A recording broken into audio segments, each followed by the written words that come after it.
वारलेले तेव्हा माझ्या वडिलांचे 7 लाख रुपये भेटलेले माझ्या चुलत्याने आणि माझ्या आत्या लोकांनी खाल्ले. रील काढून झाल्यानंतर तुम्हाला तिथलं म्हणजे असं आसपासचं कोणी काही बोललं का? मला लय वाईट वाटलेलं. माझं 4-5 वर्षाचं रिलेशन होतं. मी अशा पोरींना एकच बोलतो, तुम्हाला लग्न करायचं नसेल ना तर अजिबात लग्न नका करू आणि कोणत्या पोराची जिंदगी पण बरबाद नका करू. तर तिने मला 8 वाजता कॉल केला. तर ती बोलली मला माझ्या घरचे गावाला घेऊन चालले, तर तिकडं माझं जबरदस्ती लग्न लावलं. लग्न केलं आम्ही राहतो कोर्टामध्ये. माझ्या दाजीने लग्न लावून दिलं व्यवस्थित. तर तिला काहीतरी औषध दिलं का काय दिलं ते आपल्याला माहिती. त्यावर तिने मग माझ्यावरती कंप्लेंट केली पोलीस स्टेशनमध्ये. तू घरच्यांचं ऐकलं ना मग प्रेम पण घरच्यांनाच विचारून काय केलं पाहिजे. मला तुम्ही विचार करायचं नाही, मी रडणार नाही, पण घरात गेलो ना आपोआप डोळ्यातून पाणी येतं. आता माझे वडील असते तर मला कायच फरक गरजच नसते कोणाच्या पुढे भीक मागायची. मला 40,000 रुपये कमी पडले. मित्रांनी चेन गाय ठेवली आणि ते पैसे मला दिले. विचार करा, एकदा माणूस मनातून उतरला ना तो मरतो का जगतो आपल्याला याची शिकायच घेणं. जिथं असली ना माणूस तो आखी दुनिया आपल्या मुठीमध्ये. नमस्कार मित्रांनो, स्वागत आहे आपल्या सर्वांचं आपल्या पहिल्या पॉडकास्ट मध्ये. आणि आज आपल्या सोबत आहे एक खास व्यक्तिमत्व म्हणजे लोकांना नांगरासकट घोडा लावणारे आपले सिन्नर तालुक्याचे famous reel star Ramesh Jagtap. माझं नाव आहे रमेश जगताप. मी याच्या आधी मी मुंबईला राहायचो. तिथे मी फ्लिपकार्टला जॉबला होतो. मस्त माझं व्यवस्थित चाललेलं. तर मग आता मी मुंबई सोडून दिली. तर मी आता आलोय शहापानचा माझं गाव प्रॉपर. तर मग मी तिथं आता शेती व्यवसाय पण करतो आणि माझा जॉब पण करतोय. तर मी मला गावी यायचं हेच कारण आहे का मला माझे नाते त्रास देतात. तर आता माझा चुलता काय बोलायचा, तू गावी ये, तू बिंदास राहा, तुझीच जागा तुझीच जमीन आहे, तुझंच गाव आहे, बिंदास राहा. पण मग आता गावी आलो तर माझ्या चुलत्याच्या आत्या लोकांच्या आख्यांच्या पोटात दुखायला लागले. म्हणून मला हे गाव येऊन मला त्यांना नांगरासकट घोडा लावायचं म्हणजे लावायचंय पद्धतशीर. आणि माझ्यासमोर कोण आलं ना कोणता मायकलेला असं मी त्याला पद्धतशीर नांगरासकट घोडा लावणार. मग मी चुलताना बघणार का आत्या लोकांना बघणार, हेच माझं कर्तव्य आहे. आता तुम्ही मुंबईला काय करायचे? मी मुंबईला फ्लिपकार्टला जॉब करायचो. इथं काय करता? आता इथे पेट्रोल पंपवरती जॉब करतोय सध्या. आणि मी एकदा चुलत्याकडे गेलतो ना तर चुलता बोलत होता आता आम्ही शेती वाटून घेतली. तर मग त्याचं घर माझ्या आईच्या हिशात आहे. तर मग चुलता बोलत होता तुला कोणाकडे जायचंय त्याच्याकडे जा, कंप्लेंट करायची बिंदास कर, मी काय घर तोडणार नाही. मग मी असंच मला आत्याच्या नवऱ्याचा फोन आला. तो बोलतो तू त्याला काय बोलायचं नाही आणि तू हिस्सा चेंज कर. बोललो तुमचा काय संबंध मध्ये, मी माझा चुलता काय ते बघून घेऊ, तुम्ही अजिबात रिएक्शन न करायचं. आणि तुम्ही मध्ये आले तुम्ही तुम्हाला मी शिव्या पण देणार आणि माझ्या मनाला मी ते बोलणार तुम्हाला. मग तुम्ही कोण पण असो, मग मी हा विचार करणार नाही तुम्ही आत्याचे नवरे का काय. आणि तुम्ही नातेवाईकांबद्दल असं म्हणजे बोलतात, रील बनवतात, त्यांचं काय रिएक्शन? ते फोन करून तर प्रत्येक जण फोन करून बोलतो माझ्या घरच्यांना किंवा आम्हाला शिव्या करतो. पण आजपर्यंत त्यांनी मला काय कॉल केला नाही, आजपर्यंत माझ्या घरी काय आले नाही. माझ्या दारात पण आले, ते दारात तर सोडा माझ्या गावात आले तरी ते येतील 2 पायावरती पण जाणार 4 खांद्यावरती. रील म्हणजे कोणी सांगितलं तुम्हाला? मी असं शेतामध्ये कामाला गेलतो. काही लोक आता त्यांच्या जोडीला गेलतो शेतात कामाला. नवीन आलतो मुंबईवरून. तर तेव्हा काय काम धंदा नव्हता माझ्याकडे. मग यांच्या जोडीला जायचो, टमाटे फोडायला, कांदे लावायला जायचो. मग असंच जेवायला आलो आम्ही झाडाखाली बसलेलो. तर सुचलं एखादी व्हिडिओ काढू. मग ती व्हिडिओ काढली तर मग तिच्यापासून मग मला सक्सेस भेटायला लागली. मग ती पहिल्यांदा व्हिडिओ काढली ती नातेवाईकांना शिव्या दिलेली. माझा बाप गरीब होता म्हणून मी काय गरीब नाही, मी पक्का माधवरचे होते, अशी ती व्हिडिओ होती. आणि पहिलीच व्हिडिओ म्हणजे चांगली? पहिलीच व्हिडिओ होती म्हणजे व्हायरल गेली. पहिलीच व्हिडिओ व्हायरल. किती व्ह्यूज तिचे झाले 1 मिलियनची वरती गेली पहिले व्हिडिओ. त्याआधी पण तुम्ही व्हिडिओ कंटिन्यू करत? नाही, त्याआधी कधी मध्ये मनात आलं तर पुढे फिरायला गेलो तर व्हिडिओ काढायचो. आता कंटिन्यू, आता कसं कंटिन्यू करतो तसं नव्हतं कंटिन्यू. आता पाहुण्यांचं काय रिएक्शन? आता तेच पाहुणे स्टार्टिंगला मला शिव्या द्यायचे, माझ्या घरच्यांना बोलायचं, मला त्रास द्यायचा. आता तेच पाहुणे मला कोणता कार्यक्रम असेल ना तर बोलवतं त्या कार्यक्रमाला. आणि ते पाहुणे कुठे बाहेर गेले ते त्यांना विचारलं हा तुमचा कोण आहे, तेच पाहुणे बोलता हा आमचा नातेवाईक भाचा आहे, माझ्या बहिणीचा मुलगा आहे, माझा पुतणा आहे. असं आते लोक पण आता बोलायला लागले ना माझ्या भावाचा मुलगा आहे. पण मग आता त्या पाहुण्यांनाच दाखवून द्यायचंय मी तुमच्या बिना पण मी सक्सेस होऊ शकतो. आणि मुंबईला तुम्ही आधी राहायचे, तिथं तुमचं म्हणजे एकदम वेल सेटल होतं. मला 20-25 हजार रुपये पगार होता फ्लिपकार्टला. म्हणजे इकडे येण्याचं खास कारण पाहुणे. इकडे येण्याचं खास कारण आता माझं भाऊ ना कोणालाच काय बोलत नाही, त्याला कोण काय बोललं ना तो सीधा ऐकून घेतो. पण मग मला काय कमी जास्त झाल्यावरती या दोघांना माझा चुलता त्रास देणार मला हे 100% माहिती आहे. कारण की माझे वडील वारलेले तेव्हा माझ्या वडिलांचे 7 लाख रुपये भेटलेले माझ्या चुलत्याने आणि माझ्या आत्या लोकांनी खाल्ले. ते ऍक्सिडेंट मध्ये माझे वडील वारलेले आणि तेव्हा मी 1.5 महिन्यात होतो. म्हणजे आम्हाला काही समजत नाही ना काय नाही. पण मग आता तेव्हा तो सीन आता झाला असता आणि ते आता केलं असतं तर जे मी हातपाय तोडून ठेवले असते. आणि इथे लोकांना बोलतो मी माझ्या भावाच्या पोरांसाठी करतो. आतापर्यंत 26 वर्ष झाले त्यांनी जमीन कर्ज घेतले तर त्यातलं एक पण पीक नाही दिलं आम्हाला. आणि इथे लोकांना बोलतो मी माझ्या भावाच्या पोरांसाठी करतो. काय करतो माझ्या भावाच्या पोरांसाठी? म्हणून मी नातेवाईकांचा रागराग करतो. आणि इतकं माहितीये मला काही कमी जास्त झालं ना माझ्या आईला आणि माझ्या भावाला नाही हे नातेवाईक जगून नाही देणार. म्हणून मी आता माझ्या आईच्या नावावरती जमीन नव्हती त्यांना भांडून मी जमीन माझ्या आईच्या नावावरती केलेली. कोर्टाच्या चक्रा मारायचं, तलाठी ऑफिसला जायचं, तेव्हा ते 5 एकर जमीन नावावरती गेले आणि ते आडके आडवे ती 1 एकर म्हणजे टोटल 6 एकर आहे. तरी आता ते भांडतं माझ्याशी जमीन वाटून घेतली. पण मग मला त्यांच्याशी काहीच घेणं नाही. माझ्या भावना माझ्या आहे ना माझ्या जोडीला त्या नातेवाईकांना मी काय धरून टाकणार आहे?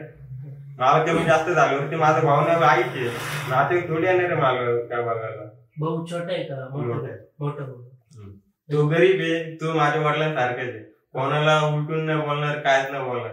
त्याला कोणी एक तापट मारली तो दुसरं पण गाल पुढे करत यायचे. ते शांत आहे तो. रील नंतर लाईफ चेंज झाली का? रील नंतर तुम्ही रीलच्या आधी मला कोणच नव्हतं ओळखत. आता भरपूर जण ओळखतात. आणि मी म्हणजे माझ्या नातेवाईकांना आता काय काय वाटतं चांगलं झालं पण काय काय नातेवाईक माझ्यावरती जगतात म्हणून ते मला कॉल बिल करतात.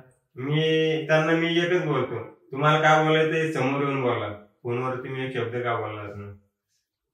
तुम्ही एका बापाची आवडत असाल ना असेल तर या समोर मग मी माझ्या पद्धतीने काय करायचं ते करत.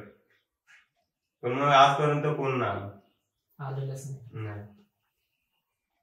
चांगले म्हणजे आता लाईफ कशी चालू आहे की स्टेबल आहे सगळं? नाही आता व्यवस्थित आहे. तशी पहिले पण व्यवस्थित होती. आता तिकडे पण जॉब करत होतो. मला 20-25 हजार रुपये पेमेंट भेटायचा. मग घरी व्यवस्थित चालायचं. पण मग इतकेच आहे आता माझा भाऊ तिकडे जॉबला नव्हता जात. तो आधारमुळे तो हे झालेला आहे म्हणून तो काय जॉब करू शकत नाही. मग त्याच्यासाठी मी इकडे आलो. नाही काय त्याला सांगितलं तर होईल. नाही जमीन आपल्याकडे व्यवसाय करू आपण. आजारी असतो म्हणजे तुम्ही फक्त नातेवाईक बद्दलच नाही लोकांशी आपल्याला काय नाही. आपल्या थोडी लोकांनी काय बिघडवले. लोकांना आपण शोधून काय अर्थ आहे. नातेवाईक फक्त मेन म्हणजे हा चुलता आणि आते लोक. एक आत्या आहे माझी मस्त चांगली आहे. ती पण मुंबईला राहते. आतापर्यंत आम्ही तिथेच राहायचो आत्याच्या इथे. तिने भावाच्या पोरांसाठी भरपूर काय काय केलेले. ती आई ना स्वतःच्या पोरांसाठी इतकं नाही करणार ना तिने भावाच्या पोरांसाठी लय भरपूर केलेले. ठीक आहे. तर आता नातेवाईकांचा थोडा विषय आपण कारण की ते खूपच जास्त तुम्ही रील पण बनवता ते खूप जास्त होतं. आता म्हणजे तुम्ही ज्या गावात राहता त्या गावातले म्हणजे जे लोक आहेत ते आहे त्यांची रिएक्शन काय आहे की बाबा काही पण बनवतोय असं कोणी तर बोलतच असेल. आम्हाला पण बोलतात तुम्हाला पण बोलतच असेल. स्टार्टिंगला भरपूर जण बोलायचे हे काय येडे चालू करतो. पण मला माझे घरचे सपोर्ट करताना तर मी लोकांचा काय विचार करू म्हणून मी लोकांचा कधीच विचार नाही केला. मी आता बस स्टँड वरती पण नाचताना पण व्हिडिओ काढायचो. लोक मला बघून असायचे पण मग आता बाहेरची पब्लिक मला येते ना भेटायला, तर मग तेच लोक आता माझं नाव काढतात. ते लोक मला बोलतात तू पंचायतचं नाव कमवलंय, तू इथं नव्हता राहत पण मग तू बाहेरून येऊन भले प्रॉपर पंचायत आहे, तू राहायला मुंबईला होता, तू मुंबईवरून येऊन इथं नाव कमवलं पंचायतचं. आता पुढं आम्ही गेलो तर भरपूर लोक बोलतात नाही तुमच्या गावातला मुलगा आहे, पंचायतचा मुलगा आहे, तो फेमस झालाय, तो व्हिडिओ काढतो, नातेवाईकांना शोधतो, नांगरेसेत घोडा लावतो. मग लोक पण आता चांगले हे करतात, प्रोत्साहन करतात. बस स्टँड वरची तुमची रील खूप व्हायरल झालेली, सिन्नर बस स्टँड. ती पण मग स्टार्टिंगला असं मी मुंबईला चालवलं मित्रांना भेटायला, तर मित्र भरपूर बोलायचे ये आता किती 5-6 महिने झाले तर भेटायला नव्हतं गेलो, तर मग गेलो भेटायला. अचानक माझ्या मनात आलं इथे व्हिडिओ काढला, मग ती व्हिडिओ काढले, मग ती पण व्हायरल झाली. तिथं पण पब्लिक पण भरपूर हसत होते. म्हणजे बस मधल्या बाहेरची पब्लिक, लेडीज जेंट्स भरपूर पब्लिक हसत होते. आणि रील काढून झाल्यानंतर तुम्हाला तिथलं म्हणजे असं आसपासचं कोणी काही बोललं का? नाही असं वाईट कोण नाही बोललं, नाही पण काय रील काढतोय भरपूर जण बोलले इंस्टाला व्हिडिओ काढतो, आयडीचं नाव काय आहे, मग भरपूर जणांना सांगितलं, मग त्यांनी पण सपोर्ट केला चांगल्यापैकी. तुमचा आता हा डायलॉग खूप फेमस आहे. आधी तुमचा एक डायलॉग तो खूप फेमस नाही, त्याच्या पण आधी तुम्ही रील काढायची बस स्टँड वरती नाही का, आई मी बस स्टँडला आलोय, आई लग्नात आलोय. तेव्हा पण 4-5 व्हिडिओ व्हायरल झाल्या लग्नामधली पण. तो पण मी अशी ती कॉमेडी म्हणून काढलेला. तो पण डायलॉग तुमचा खूप फेमस. आता वापस जाणार आहे ना इथं मुंबईला जायचंय, तर कार्यक्रम आहे माझ्या मित्राचा, मग तिथं पण अशीच एक व्हिडिओ काढू लग्नामध्ये, आई मी ठाण्याला लग्नाला आलोय, असं वेगवेगळं काहीतरी. आणि तुमचे घरात कोण कोणी म्हणजे आई मी आणि भाऊ तिघ.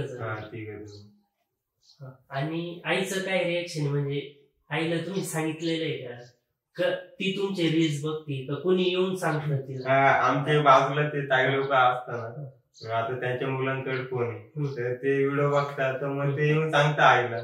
पण मग आई मला एक शब्द का बोलत नाही, म्हणजे कधीच काय नाही बोलत. रील ते व्हिडिओ बनवतो का काय करतो मला याच्याशी काय घेणार नाही, घरामध्ये आणून देतो नाही तेच महत्वाचं, बस बाकी काय नाही. ती आपली सलमान खानची सलमान खानची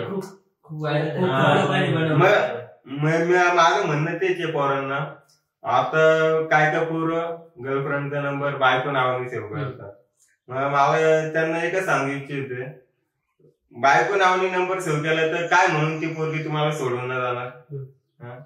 त्या सलमान खानला त्याचं किती वर्षाचं प्रेम येते, त्याला भेटले नाही, आणि ते 3.5-4 करोडाचा कोटीचा मालक आहे, त्याला खरं प्रेम नाही भेटलं तर आपण त्याच्या समोर काय?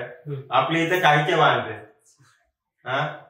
काय करणार, दिवसाला एक भाकर भेटते, आपले कायचे बांधते, आपण पोरीच्या नादात याडं व्हायचं, कोणी शिकवलंय? त्याला जर दुनियाभरचा पैसा त्या पाठीमागे दुनियाभरच्या पोरी लागत असं, तो इतका विचार न करत. आणि आताच हार्दिक पांड्याची बायको सोडून गेले, त्याकडे पण किती दुनियाभरचा पैसा आहे, लागल तितका पैसा यांच्याकडे, यांना यांच्या बायका सोडून जातात तर आपण त्यांच्या समोर फिरतोय कोणच नाही. आणि काय पोरीन पाय घेऊ देतात, काय करायचे पोरीन पाय घेऊ द्यायचं?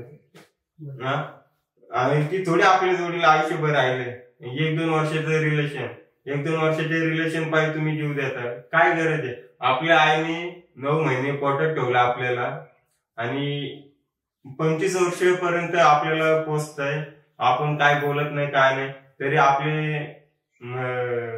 आपले काय ते सुखबीक असते ते घरचेच बघतात आणि हाऊस काय असते ते पुरवतात. मग काय गरज आहे ती 1-2 वर्षाच्या रिलेशन साठी जीव द्यायचं?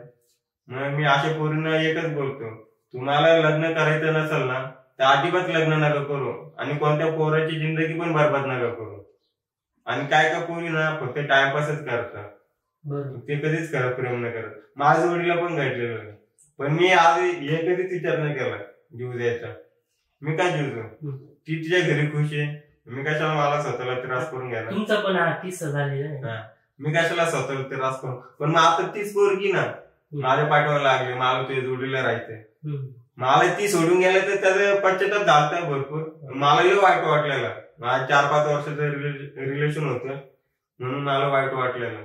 पण मग आता तीच पोरगी माझ्याकडे यायला तर असते, म्हणजे मला या गोष्टीची खुशी वाटते. आपल्याला ती व्यक्ती सोडून गेली, ती वापस यायला तर असते आपल्याकडे, त्या गोष्टीची मला खुशी वाटते. म्हणजे आपण जीवनात काहीतरी, म्हणजे आपण आपल्या जीवनामध्ये काहीतरी करतोय आणि कुठेतरी वरती चाललोय.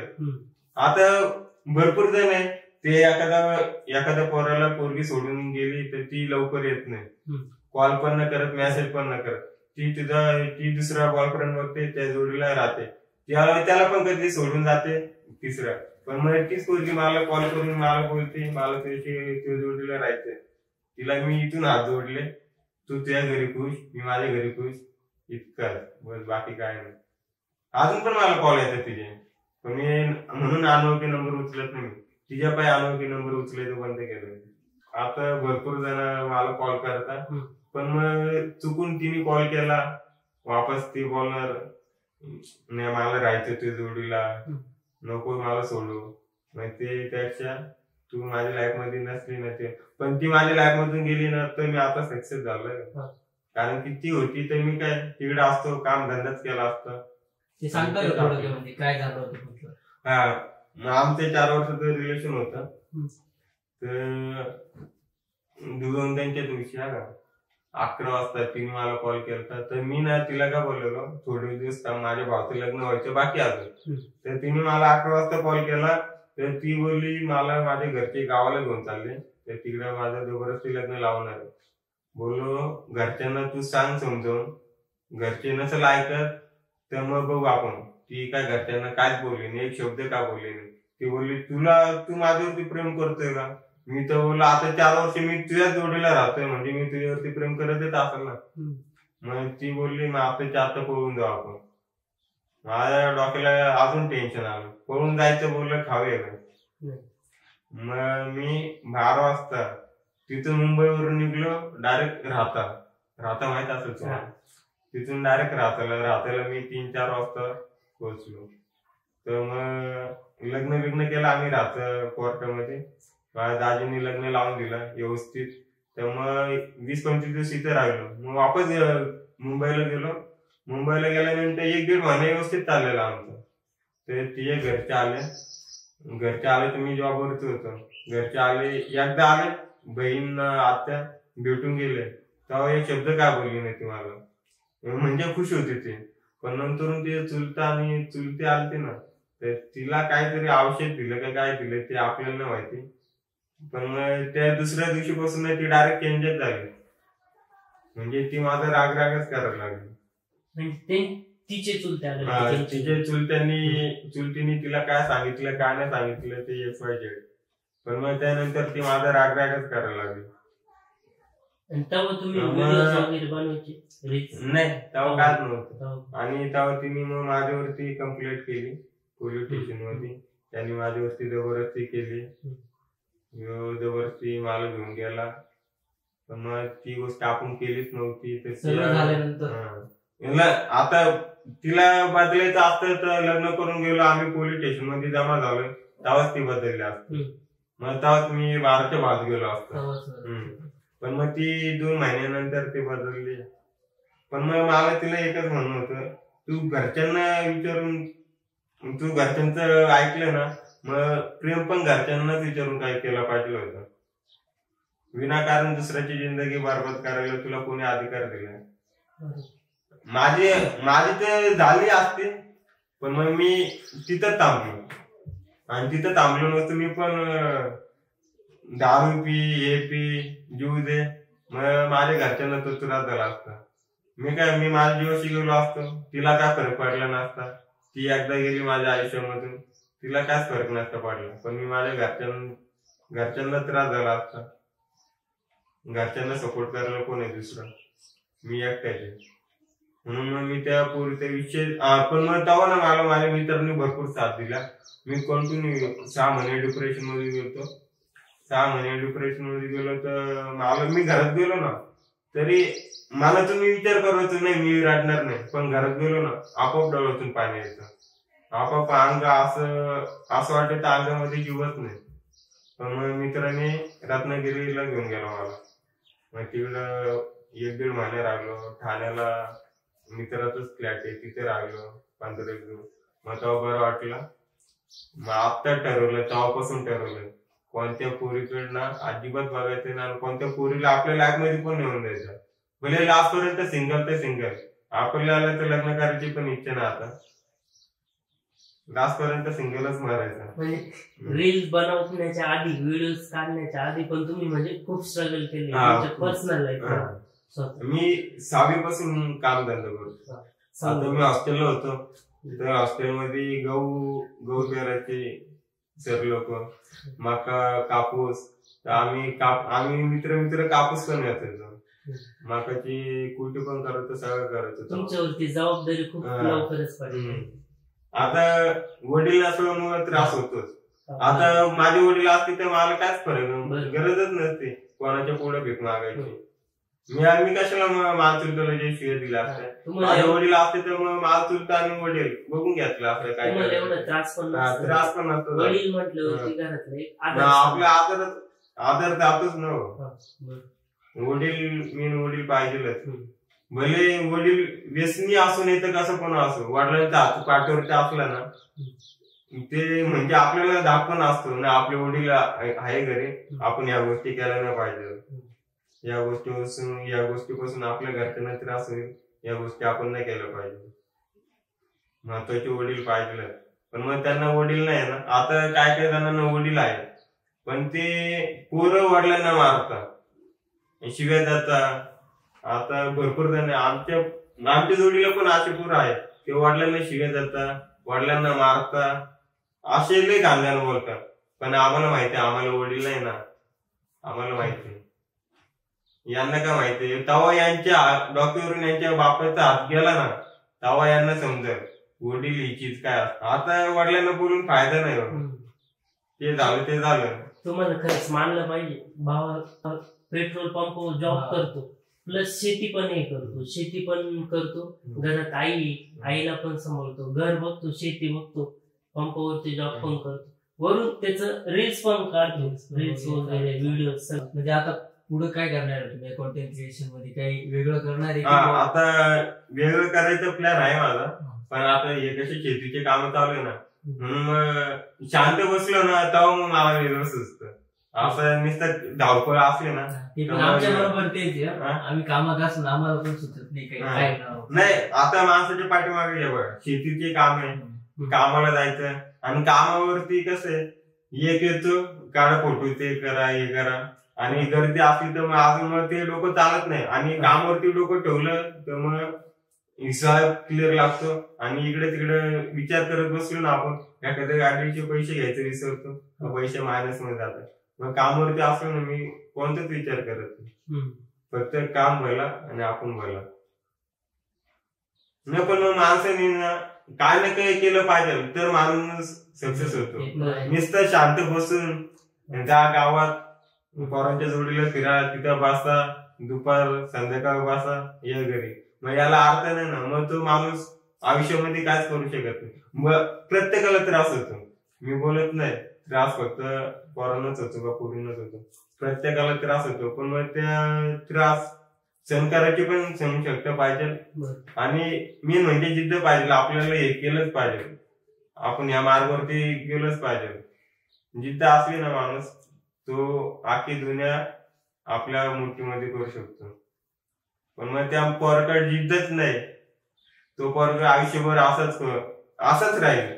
त्याला नाही घरच्यांशी घेणार, नाही लोकांशी घेणार, तो कायच करू शकत नाही. माणसाला जिद्द पाहिजे ना, आपण हे केलंच पाहिजे, सक्सेस भेटलीच पाहिजे आपल्याला. आणि आता त्याच्याकडे पैसा तोच मोठा, त्यालाच किंमत. आणि त्या ज्या खिशामध्ये पैसा नाही ना, ते कुत्रे पण हलतात नाही. आता आमच्या इथं पण भरपूर जण आहे. तर एक जणांनी ना 3 लाख रुपये घेतलेला का, 3 लाख रुपये लोन घेतलेलं. तर त्या 3 लाख रुपये संपोज तर त्या जोडीला ना भरपूर जण फिरत होते. फक्त आम्ही 3 जण होतो ना, त्याला आम्ही समजायचो, हे बघ तुझ्याकडे पैसे ना तो हे तुझ्याकडे येतील, एकदा पैसे संपले ना तर हे तुला नाही विचारणार पण नाही, इतकं लक्षात ठेव. आणि पैसे संपल्यावरती तुला आमचं बोलणं आठवण. पण मग शेवटी काय झालं, त्याचे पैसे संपले, ते 5-6 दिवसानंतर त्याकडे बघत पण नव्हते. त्याला बोललो आली ना ते परिस्थिती, आता ते लोनचे पैसे तुलाच फेडायचे, ते नाही येणार फेडायला, इतकं लक्षात ठेव. म्हणून अजिबात पैसा किती आला ना घमंड करायची नाही. आणि पैसा जपून ठेवतात, कधी ना कधी तो काम येणार आहे. आपण असं उडत बसलो ना तर काहीच फायदा नाही त्या पैशांना. आपण आता तू कसं लोन काढलं म्हणून तुला त्या पैशांची किंमत नाही, पण तू काम करून ते पैसे फेडले ना तर तुला त्या पैशांची किंमत येईल. आपण आता कमवतो कसं, आणि आपण लोन काढले होते ते पैसे आपण असेच हे केले, हे जा दारू पे, जा डागवरती पार्टी कर मित्रांच्या जोडीला, पण तू कमवून पैसे फेडले ना तर तुला दान येईल त्या पैशांची, 1-1 रुपयाची दान येईल. म्हणून फुकटचा पैसा असंच वारणी जातो. हे तुमचं एकदम म्हणजे अगदी खरंय. पैसे किंवा समजा लोननी घेतलेले असो, व्याजाने घेतलेले असो, पैसे कसे असो, म्हणजे सगळे येते. आपले जवळचे मित्र कोणी आपल्याला माहित असतात, पण मग बाकीचे सगळे येतील फायदा घेण्यासाठी येतात, सगळे येतील. पण पैसे खर्च झाले किंवा समजा आपण एखादी गाडी घेतली, पार्टीला सगळे येतील, पण त्याच वेळी समजा त्याच गाडीची समजा एखादी हप्ता बाकी आपण केला तर ते बोलल नाही रे मला काम आहे, मी बाहेर आहे, असं तसं. बरोबर. त्यावेळेस मग तो कारण देईल. आणि पार्टीला सगळ्यात पहिले तोच राहील, खर्चाला तोच राहील. पण मग आपण जर म्हणलो मला गाडीला अडचणी, हप्त्याला अडचणी, पण तो पैसे नाही देऊ शकत. खास मित्र असं तो भले मोबाईल गाडी ठेवून ना पैसे देऊ. आता माझ्याजवळ किस्सा घडलेला आहे. माझ्या आईने ऍडमिट होती. माझ्या आईची डॉक्टरनी गॅरंटी नव्हती दिली मागच्या पावसाळ्यात का, तर मी आईला ऍडमिट केलं. मी कामाला जाऊन रात्री 1-2 वाजता भिवंडी माहिती असं तिकडं ब्लड आणायला जायचो, मित्र आणि मी. आता मित्राला काय घेणं पडले, माझी आई मी बघून गेला असं तो विचार करत असत. पण मग मित्र माझ्या जोडली यायचा, मला 40,000 रुपये कमी पडलेलं. मित्रांनी चेन गाण ठेवली आणि ते पैसे मला दिले. विचार करा, कोणच नाही देऊ शकत. माझ्या नातेवाईकांनी मला नाही दिले, माझ्या नातेवाईकांनी तर माझेच पैसे मला नाही दिले, पण फोन पण उचलायचं बंद केलं त्यांनी, फोन पण नव्हते उचलत. तेव्हा मला माझी खरी साथ ना माझ्या मित्रांनी दिली. भले जुन्यामध्ये काय पण करा, पण तुमचा जवळचा मित्र असतो ना त्याला कधीच दुखवू नका, कधी वाईट ना. असं माझ्या मस्तीमध्ये आपण त्याला 10 शिव दिले ना तरी त्याला काहीच नाही वाटणार. पण तुम्ही आता तो आहे आपल्या समोर, आपण त्याशी गोड बोलतोय, पण पाठीमागे जाऊन त्याच्याच बद्दल वाईट विचार करत असाल आणि दुसऱ्यांना वाईट बोलत असाल ना, हे चुकीचं आहे. कारण की ना तुम्हाला संकटामध्ये ना मित्र साथ देणार आहे, नातेवाईक अजिबात नाही येणार. मित्र अर्ध्या रात्री येईल, पण नातेवाईक बोलत ना आम्ही लय लांब राहतो. मित्र पुढे पण असं तो अर्ध्या रात्री आहे. म्हणजे त्यांनी त्याची चेन स्वतःची चेन गाण ठेवली आणि मला पैसे दिले. मी त्याचे उत्तर कधीच नाही विसरू शकत. त्याचे झाले माझे इरातले ना भरपूर मित्र असे चांगले आहेत, ते माझ्यासाठी भरपूर काय काय करतात. खास मित्र आहे. आणि मी असे मतलबापुरती कोणाशी मैत्री करतच नाही. आता मी पण माझं ऐकून त्याला द्यायचं कारण काय, तेच कारण आहे. माझा मित्र आहे, त्याला मोबाईल फुटला तर मी माझा ऐकून त्याला दिला. कारण की त्यांनी पण आपल्यासाठी काय ना काय केलेलं आहे ना. आपण मोबाईल नाही देऊ शकत का. माणसावरती विश्वास ठेवा, माणूस तुम्हाला साथ देईल. पण काय काय माणसं असतात मतलबी पुरता काम पुरता वापर करून सोडून जातात. म्हणून मी असे मित्र जोडलेले माझ्या जोडीला. ते मी अर्ध्या रात्री पण त्यांना कॉल केला ना, अर्ध्या रात्री पण विचारते. आता मी मुंबईला गेलतो ना, तर ते मला 2:30 वाजता, मला इथं अर्जंट काम होतं, 2:30 वाजता तिथून निघलेलो आम्ही बाईकवरती 3 जण. ते पण बोलले असते तुला जायचंय ते जा, इतक्या रात्री आम्ही काही येऊ शकत नाही. पण मग मला ते सोडवलं आलं, ते रात्री आलं. इथं आम्ही पहाटे 5:30 वाजता पोहोचलो. मित्र म्हणून आले ना. मित्र पाहिजेच. मित्र भले नातेच नसले ना तरी चालेल, पण मित्र ना पाहिजे. पण मित्राचा ना कधीच घात करायचा ना, अजिबात नाही. कारण की आपण त्याचा घात करणार, आपलं पण कोण ना कोण घात करणारच. कर्म भले तुम्ही आता किती वाईट वागा, पण नंतर तीच तुमच्यावरती येणार, गोल फिरून येतेच ते. आता माझं तर आमच्या जोडीला भरपूर वाईट वागतो, हे करतो, पण आता त्याची परिस्थिती अशी आहे ना, त्याला अख्खे गावातले लोक नाव ठेवतात अख्खे, आणि ते खायचे वांदे. आता पोरगा गांजा पिऊन त्याची ऐश करतो इथं. कधी मला तेव्हापासून आठवतो ना, तेव्हापासून मी त्याला कॉल करतो ना, आजपर्यंत कधीच बोलला नाही मी मजेत आहे, मी बरा आहे. आतापर्यंत मी हेच ऐकत आलो त्या तोंडातून, आजारी आहे, हे दुखतंय ते दुखतं, का वाईट करतो म्हणून. तो चांगला असतो, त्याचे विचार चांगले असते, तो आता व्यवस्थित असतो. म्हणून मी त्या दारात जात पण ना. आता मी तर विचार केलाय, तो मरत असला ना, मला लोकांनी नाव ठेवले ना तरी चालेल, पण त्याकडे ना तोंड पण फिरवायचं ना, बघायचं पण ना त्याकडे. मरतोय मरू दे. एकदा माणूस मनातून उतरला ना, तो मरतो का जगतो आपल्याला याच्याशी काहीच घेणार. म्हणून मी हा विचार करायचं सोडून दिलं. आता काय बोलतील लोक, काय बोलतील. तुमचं आधीचं रिलेशन कळलं, म्हणजे आधी तुम्ही होते रिलेशनशिप, आताचं रिलेशन स्टेटस काय तुमचं? आता तुम्ही एंगेज आहे, कोणासोबत प्रेम करताय का सिंगल आहे? नाही, इकडे आलतो ना तेव्हा झालं मला, म्हणजे ती पोरगी ना, मला पण वाटलेलं का ती पोरगी बाकीच्या पोरींसारखी नाही. कारण की नाही, ती पोरगी ना डायरेक्ट तोंडावरती बोलणारी होती. तर रिलेशन मध्ये आज म्हणजे आहे आम्ही रिलेशन मध्ये, ती पण बोलली नाही, मी रिलेशन तोडला, मी पण नाही बोललो. पण मग तिला असा गैरसमज झालाय, मी बाकीच्या पोरांना आपल्या दोघांचं रिलेशन आहे ना ते सांगतो, पण मी आजपर्यंत कोणाला सांगितलं नाही. त्यामुळे ते झाले 2-3 दिवस झाले बोलत नाही, काय नाही. पण मग ती पोरगी आहे चांगली आहे. आणि आताचे जे यंग पोर आहे, युथ आहे, त्यांना तुम्हाला काय सांगायचं असं रिलेशनशिप बद्दल, प्रेमाबद्दल? त्यांना एकच सांगू इच्छिते मी प्रेमाबद्दल. तुम्ही प्रेम मनापासून करताना त्या पोरीने पण तुमच्यावरती मनापासून प्रेम केलं पाहिजे.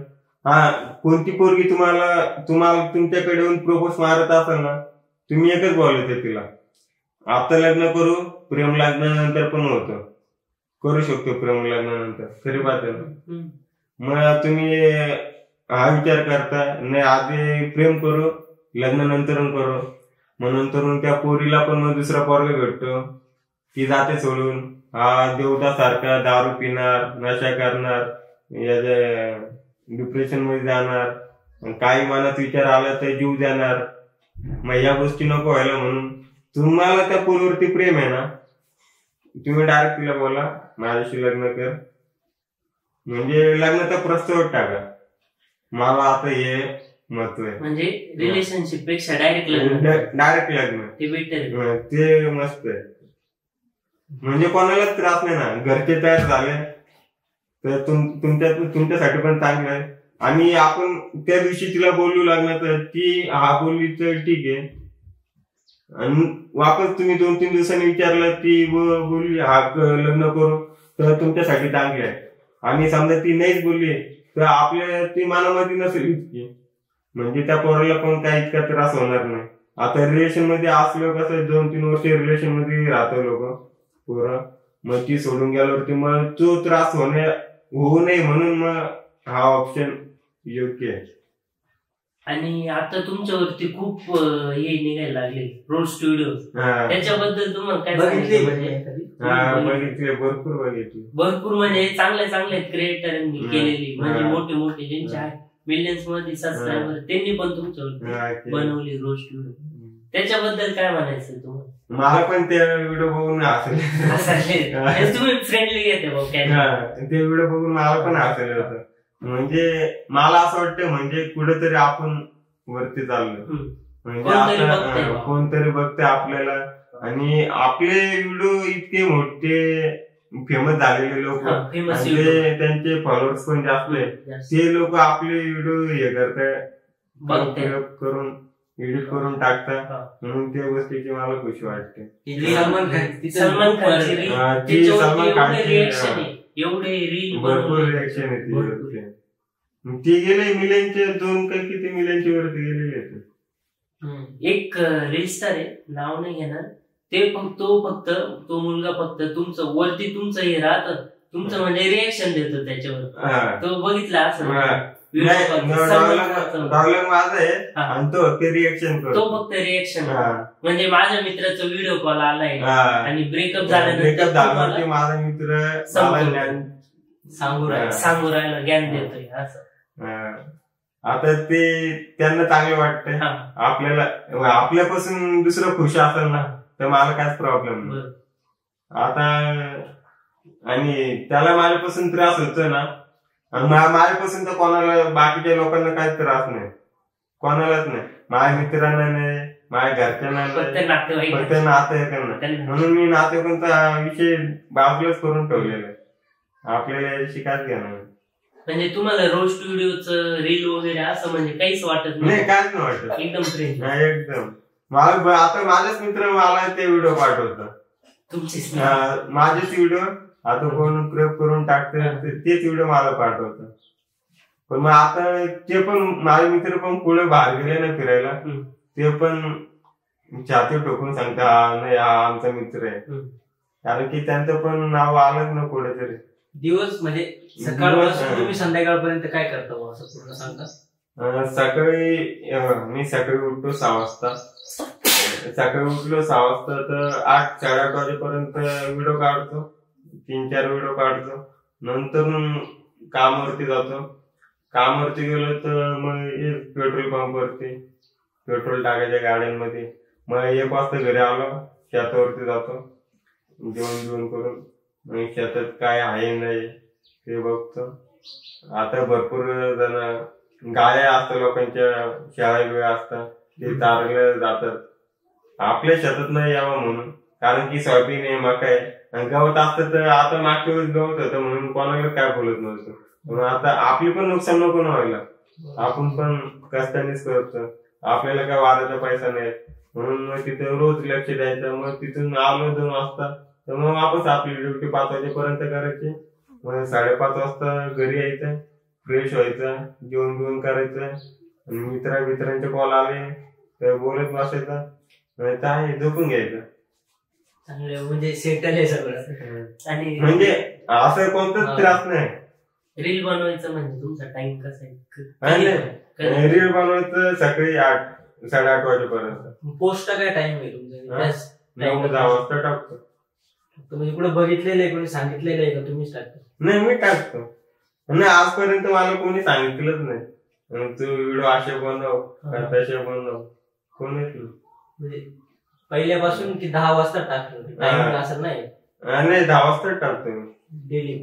डेली किती टाकता? डेली 2च टाकतो, 10ला 2 टाकतो, त्यानंतर नाही टाकत. पहिले टाकायचं 5-6 टाकायचं पहिले स्टार्टिंगला, मग आता 2-3 जास्त नाही टाकत.